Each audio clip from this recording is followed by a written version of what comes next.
بسم الله الرحمن الرحیم. می‌خوایم در مورد گیت و گیت هاب صحبت بکنیم که چی هستن و چطور میشه استفاده کرد. خب شما احتمالا تا الان خیلی به مشکل برخوردید در مورد اینکه وقتی دارید با سورس کدتون کار میکنید ممکنه بخواید تغییراتی بدید و این تغییرات اشتباه باشه، دوباره بخواید برگردید تغییرات قبلی، یا اینکه مثلا برگردید به تغییرات هفته پیشتون یا اینکه چند نفر روی پروژه بخوان کار بکنن.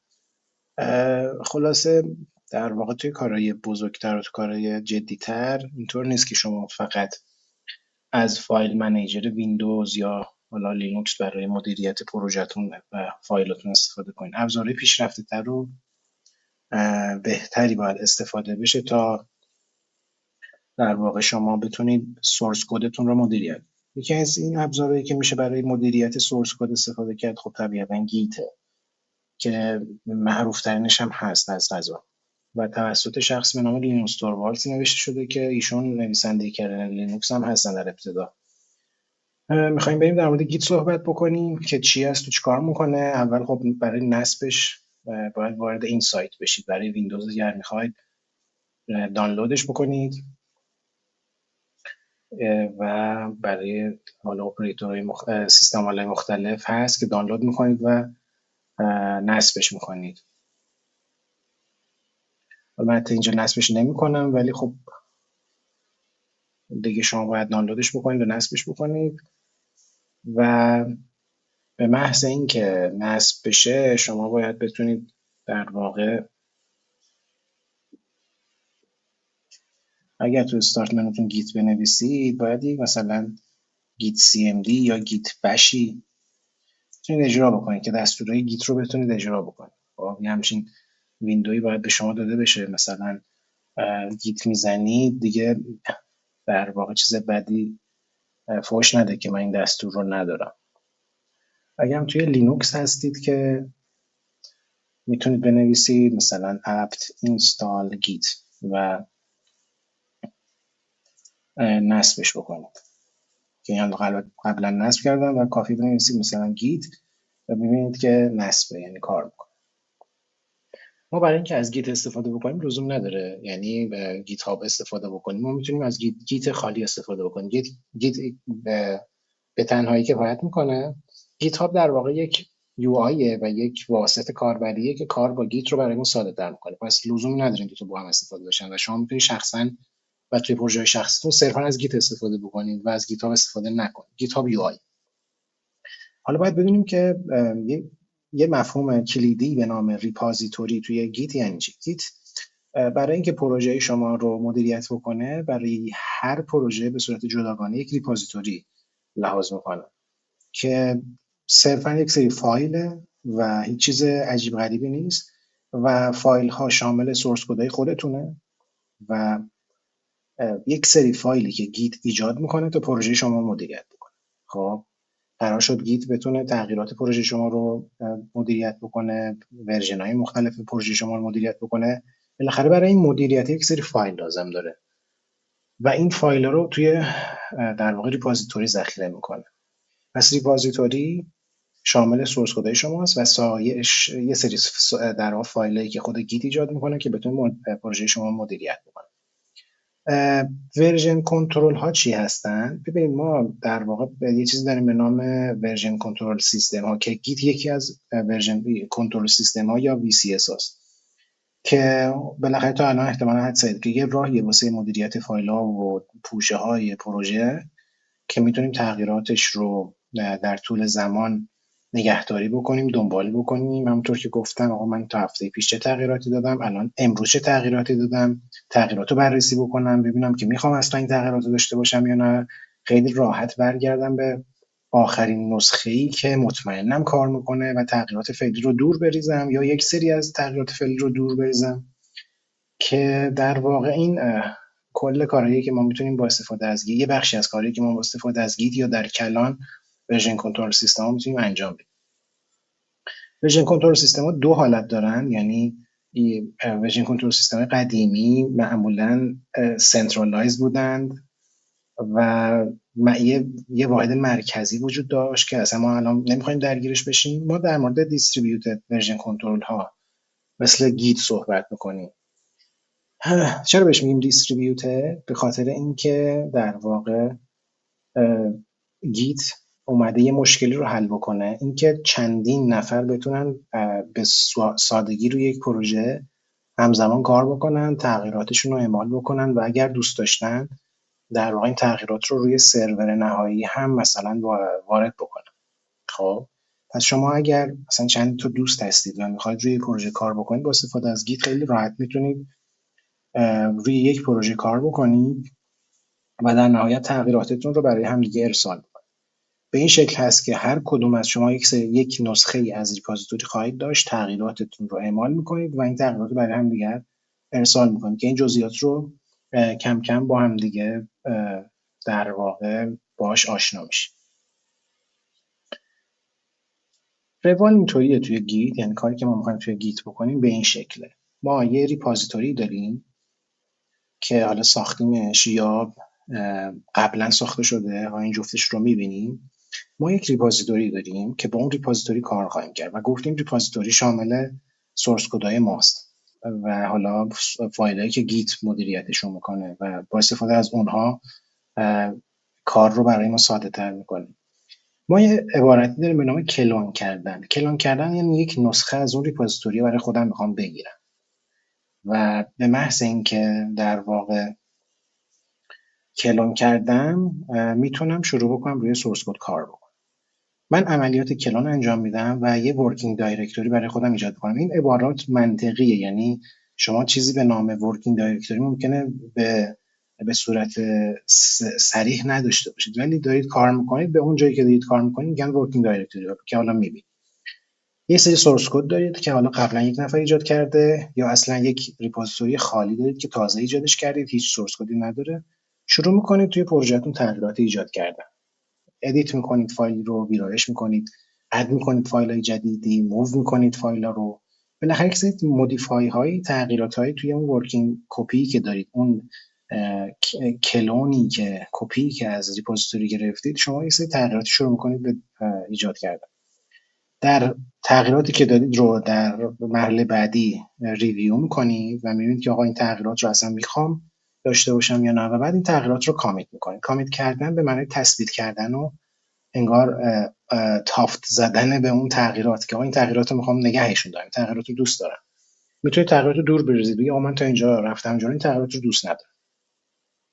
و کامیت ها در واقع اینطوریه که معمولا حالا توی کار شخصی و حتی شرکتی به این شکلی که من یک مدتی کد میزنم، به یک جای معنادار و منطقی که رسیدم، یا من این تغییرات رو نگه دارم و کامیتشون میکنم که این تغییرات کامیت بشه. حالا تا اینجا تغییراتی که میدید روی در واقع صرفا سرور کلاینت خودتونه، روی کامپیوتر خودتون، و این تغییرات برای هیچ کس دیگه ارسال نمیشه. ممکنه گفتم شما روی چند نفر هستید که روی پروژه دارید کار میکنید و حتی میتونید شخصا یک نفر هم روی پروژه کار بکنید، لزومی نداره که چند نفر روی پروژه باشن تا از گیت استفاده بکنید. به محض اینکه تغییرات رو کامیت کردید میتونید تغییرات رو پوش بکنید، یعنی برای سرور در واقع اون ریپوزیتوری که روی سرور گیت هم ذخیره میشه ارسال بکنید و از این به بعد همه کسایی که توی تیم شما هستن به تغییرات شما دسترسی دارن، میتونن تغییرات شما رو بگیرن. خب روال کاری ما توی گیت به این صورت هست که من یک ورکینگ دایرکتوری دارم، یه ریپوزیتوری رو یا کلونش کردم، یه ریپوزیتوری قبلا وجود داشت من گرفتم یک نسخه ازش رو، یا اینکه خودم یه دونه از نو ساختم برای یک پروژه جدید و من داخل این پروژه شروع می‌کنم که تغییراتی دادم.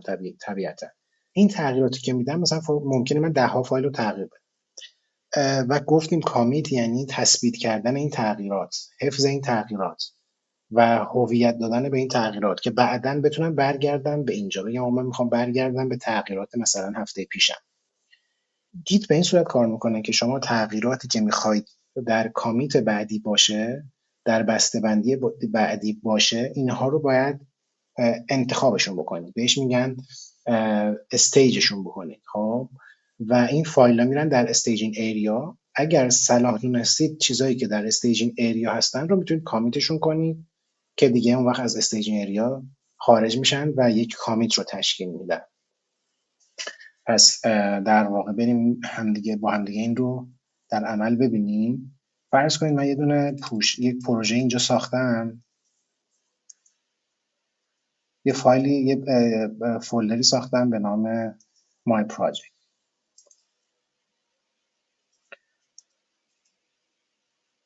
این ریپوزیتوری گیت نیست، چون نه من از ریپوزیتوری قبلی گرفتم و نه به گیت گفتم که آقا اینجا یک ریپوزیتوری برای من بساز.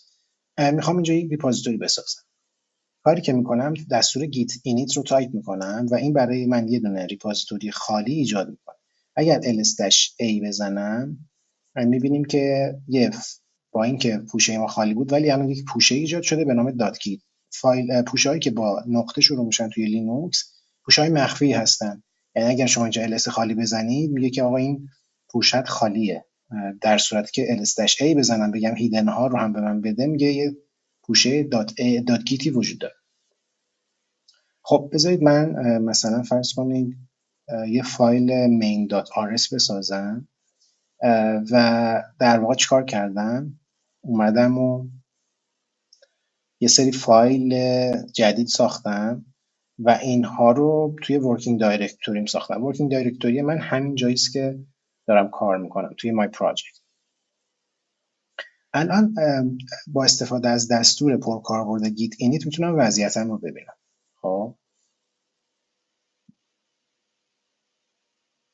ببخشید با استفاده از دستور گیت استاتوس میگه که من دوباره چرا باید یه دونه ریپوزیتوری بسازم. با استفاده از دستور گیت استاتوس من میتونم وضعیت ریپوزیتوری رو ببینم. میگه که روی برنچ مین هستید، برنچ ها رو بعداً توضیح میدم اگر لازم شد و یه دونه فایل اینجا هست آن ترکت. من چیکارش بکنم؟ خب اگر دوست داری اینو کامیت کنی باید گیت اد بزنی. گیت اد دستوری هست که در واقع ما اینجا توی ورکینگ دایرکتوری هستیم، با گیت اد یه فایلی رو کاندید میکنیم برای کامیت شدن، برای اینکه در کامیت بعدی باشن. پس بیاید بریم این کار بکنیم. من اینجا بنویسم مثلا گیت اد، میگه که بگو چی رو میخوای اد کنی، میگم main.rs رو اد. الان باز گیت استاتوس میزنم، میگه که یه دونه فایل جدیده میخواد کامیت بشه، در آستانه کامیت شدنه.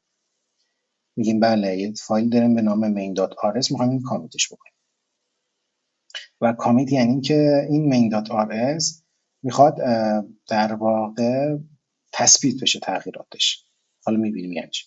من میتونم بنویسم git commit -m که در واقع m برای توضیحات این کامیتی که آقا این کامیته داره چیکار میکنه. من میگم که مثلا main.rs added و میبینید که یک کامیت ایجاد شد. الان من اگر گیت استاتوس بزنم میگه که هیچ چیز جدیدی برای کامیت وجود نداره. چرا؟ چون اون فایل جدیدی که ساختید و تغییری که دادید رو کامیتش کردید. الان اگر برم داخل مثلا main.rs بنویسم fn main یه همچی چیز بنویسم، مثلا print ln کن hello world. الان اگر باز دوباره گیت استاتوس بزنم میگه من یه دونه فایل مودیفای دارم main.rs انگار تغییر کرد. اینجا نگاه بکنید، اینجا main.rs رو گفت نیو فایله، چون قبلا بهش نگفته بودید که آقا این فایل رو شروع کن دنبالش بکن. من اگر باز هم یه چیزی بنویسم مثلا تاچ کن یه فایل جدید بساز به نام cargo.tom گیت استاتوس بزنم، الان میگه که مینت مودیفای شده ولی cargo.tomlet نیوه، ترکش نمیکنم، فایل جدیدیه. به من بگو چی کار بکنم. میخوام بگم که ببین اینو میخوام فعلا کامیتش بکنم. میتونم بنویسم git add main.rs. git add main.rs یعنی چی؟ یعنی همین چیزی که اینجا میبینید. ما یک سری توی ورکینگ دایرکتوری همین پوشه‌ای که داریم کار میکنیم یه تغییراتی دادیم، استیجش میخوایم بکنیم. این فایل main.rs که تغییر کرده، تغییرات رو میخوایم انتخاب بکنیم برای اینکه در کامیت بعدی باشه. پس من گیت اد کردم و الان گیت استاتوس اگر بزنم ببین چی میگه. میگه که این main.rs استیت شده، یعنی آماده کامیت کردن و اینم من دنبالش نمیکنم. اگه میخوای دنبالش بکنم اینم ادش بکن. الان اگر بگم گیت کامیت کن داش ام مثلا print ln added to، میتونم کامیت جدیدی بسازم. گیت لاگ برای اینه که شما کامیت هاتون رو ببینید. الان من 2 تا کامیت دارم. یکی این در واقع چند دقیقه پیش که پرینت ln که ببخشید چند دقیقه پیش که مین رو اد کردم و یه دونه پرینت ln کردم. اگر گیت کامیت همینجوری بزنم مثلا آقا cargo.toml added، ببین چی میگه. میگه ببین من نمیتونم کامیت بکنم چون تو شما چیزی رو استیج نکردی، هیچ فایلی رو انتخاب نکردی برای اینکه کامیت بشه. خب پس اول انتخابش بکن. میتونیم بگیم چی؟ دوباره همون روالی که قبلا رفت، بگیم git add cargo.toml. اولین ادی که میزنید به این معناست که گیت از این به بعد این فایل رو ترکش بکن، دنبالش بکن. تغییری اگر کرد اینو نمایشش بده، اینو به من بگو که اگر دوست داشتم تغییرات رو اعمال بکنم، اگر هم دوست نداشتم بریزمش دور. پس من اینجا دیگه الان وقتی ادش کردم میتونم بنویسم git commit dash m مثلا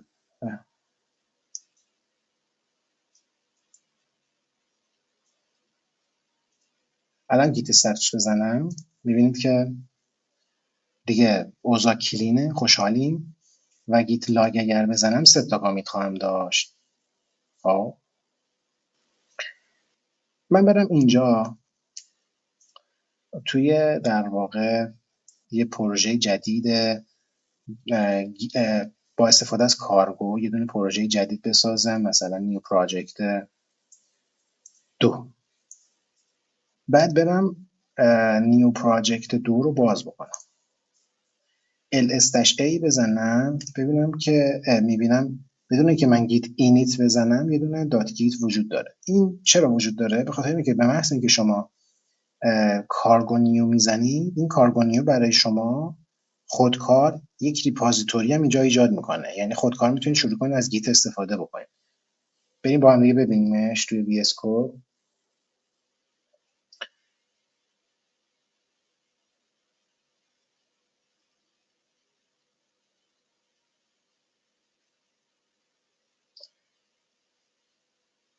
شما توی وی اس کد یه تبی دارید اینجا به نام سورس کنترل که تغییراتتون رو نشون میده و میتونید در واقع اینجا جایی است که همون کارهایی که ما کامند لاین کردیم میتونید اینجا خیلی ساده هم با استفاده از یو آی انجام بدید. میگه ببین تو یه پروژه جدیدی ساختی که این فایل های main.rs cargo.tom و لاک و .gitignore اینا یک سری فایلن که من ترکشون نمی کنم. یو یعنی آن ترکت. چرا؟ چون پروژه رو همین الان ساختیم. گیت میگه که ببین اینا رو اگر میخوای من ترکشون بکنم ادشون بکن، یا باید بیایم و توی اینجا بنویسیم، توی کنسول بنویسیم گیت اد همه نقطه، یعنی که همه این فایلی که توی این پروژه هست رو توی این توی این پوش هست رو اد بکن. نگاه بکنید همه رفتن استیج شدن. یه استیج هم یعنی که آقا این فایل ها آماده کامیت کردن. من میتونم اینجا دوباره بنویسم گیت کامیت، یا اینکه بیام و اینجا بنویسم گیت کامیت، یه مسیج بنویسم که حالا اگر کوپایلوت داشته باشید میتونید با استفاده از این دکمه بگید که آقا یه دونه در واقع کامیت مسیج خوب واسه من بنویس. سعی کن کامیت مسیجتون معنادار باشه، یعنی تغییراتی که دارید میدید اولا یک تغییر معنایی باشه، مثلا یه هویی کل پروژه رو کامیت نکنید، تغییرات رو خرد خرد کامیت بکنید که معنادار باشه. و دوما اینکه در واقع متن خوبی استفاده بکنید و الان کامیتش بکنید. نگاه بکنید الان میگه یه دونه کامیت اینجا من دارم. حالا بریم داخل main.rs. فرض کنید من میخوام یه تو دو لیست بنویسم، میگم که struct to do list و اینجا یه دونه to do's باشه دات این چی باشه، این وک مثلا یه سری استرینگ باشه فعلا صرفا. و بیام و IMPL کنم تو دو لیست رو، بگم fn new یه دونه سلف ریترن کن و سلف ریترن کنم شامل تو دوز که یه وکتور خالی. خب همین، در همین حد صرفا میخوایم بریم ببینیم چه اتفاقی افتاد. نگاه بکنید، میگه که ببین مینت چنج شد. نگاه کنید اینجا مودیفای زده، امی که اینجا زده میگه این پروژه مودیفای شد، این مینت مودیفای شد. من میتونم باز هم این دکمه رو بزنم، استیج بکنم. استیج یعنی آماده کردن برای کامیت کردن، یا اینکه اینجا گیت اد میزدم یعنی توی کنسول. حالا من مینم استیج آماده کامیت کردنه و باز هم میتونم در واقع یک متنی یا خودم بنویسم یا اینکه از هوش مصنوعی بخوام که برام بنویسه و اینو بذارید کامیت بکنم. ببینید که الان من دو تا کامیت دارم، یکی اینیشیالایز کردم، یه دونم تو دو لیست اضافه کردم. خب میریم جلو، میگیم که مثلا fn add to do and mute self داشته باشیم و یه دونم to do داشته باشیم که استرینگ و بعد بگیم self dot to do's dot push to do رو اضافه بکن و یه دونه مثلا fn remove to do داشته باشیم and mute self که مثلا یه اندیسی رو پاک میکنه.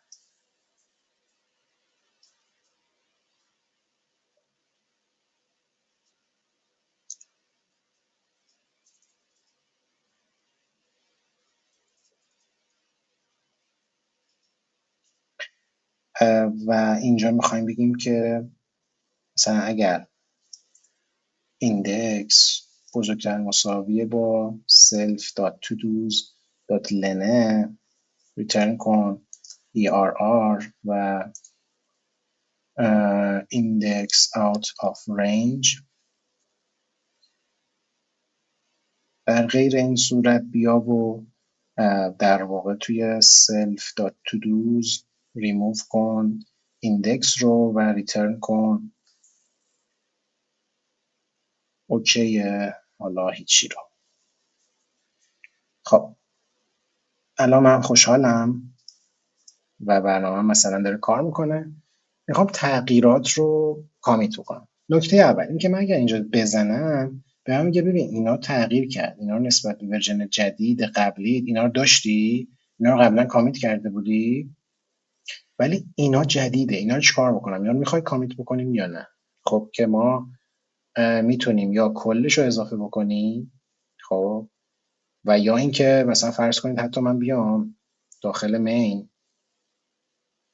اینجا بنویسم که مثلا let to do's مساوی با to do لیست نیو و بعد میوتش هم بذارید بکنم و بعد بگم که مثلا to do's dot add to do مثلا read frostbook مثلا.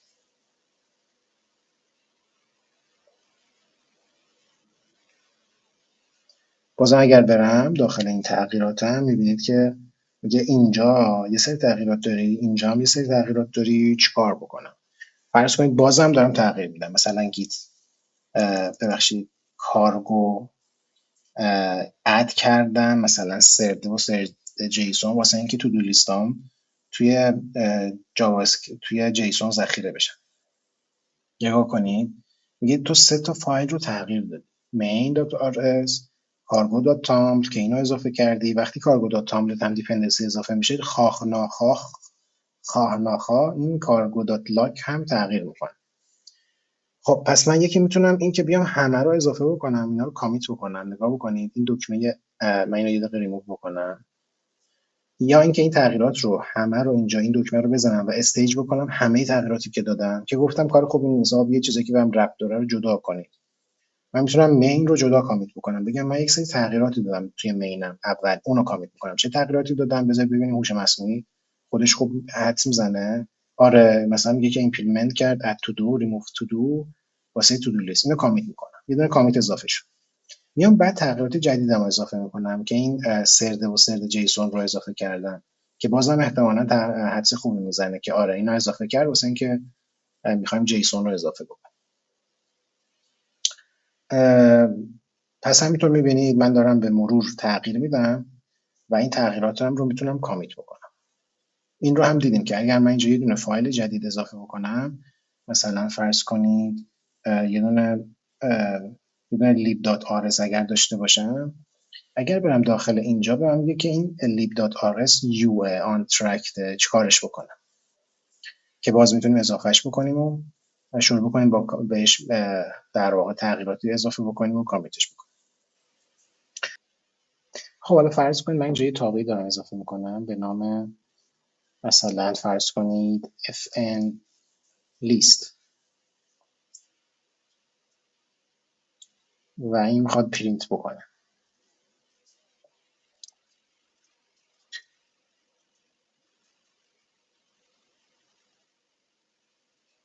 یه همچین تابعی فرض کنید من نوشتم و بعد اینجا هم اگر بیام تغییراتش طبیعتا وجود داره، ولی میخوام آقا بگم این تغییرات رو بریز دور، من این تغییرات رو نمیخوام، این تغییرات خوبی نبوده. میتونم اینجا بیام و اینو نگاه بکنم، این دکمه میگه که discard changes، تغییرات رو بریز دور، اینو بزنم برمیگردم به همون نسخه‌ای که داشتم، یعنی همون نسخه آخرین نسخه‌ای که کامیتش کرد. پس با استفاده از این حتی این lib.rs هم که الان آن ترکت یو میتونم اینم دیسکاردش بکنم که به معنای دیلیت فایله، چون ترک نبوده قبل، و اینم میتونه در واقع تغییر بکنه، برگردیم به حالت قبلی، که برگشتن به حالت قبلی یک فایل که ترک نشده دنبال نشده به معنای پاک کردنش.